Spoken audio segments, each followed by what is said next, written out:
এজন্য মুমিনের রাস্তা কখনো বন্ধ হয় না। মুমিন বিপদে পড়লে কৌশলী হয়, মুমিন স্ট্র্যাটেজি পাল্টায়, কৌশল পাল্টায়। রাস্তা একটা বন্ধ হলে আরো 10টা খুলে যায়। চিল্লা এখন ঠিক কিনা?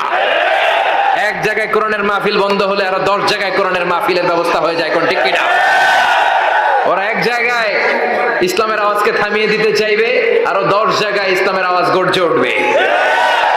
ইসলামের আওয়াজ, ইসলামের বিজয়কে থামিয়ে দেওয়া, স্তব্ধ করে দেওয়া অসম্ভব। চিৎকার করে বলেন ঠিক কিনা? ওরা ইসলামকে মাটির ভেতরে পুঁতে ফেলতে চায়, কিন্তু এটা চারা গাছের মতো, পুঁতে ফেললে গাছ হয়ে উপরে ওঠে, গাছ হয়ে উপরে ওঠে। এটা থামিয়ে দেওয়া যায় না। যারা এটার পিছু লাগে, যারা এটার ক্ষতি করতে চায়, ওদের ক্ষতি আল্লাহ করে। চিল্লায় বলেন ঠিক কিনা? ফাজআল কাইদাহু ফি নাহরে। আল্লাহুম্মা মান আরাদা বিল ইসলামি ওয়াল মুসলিমিনা খায়রান ফাওয়াফিকহু কুল্লা খায়র। চিল্লায় পড়েন আমিন। আল্লাহুম্মা মান আরাদা বিল ইসলামি ওয়াল মুসলিমিনা সুআন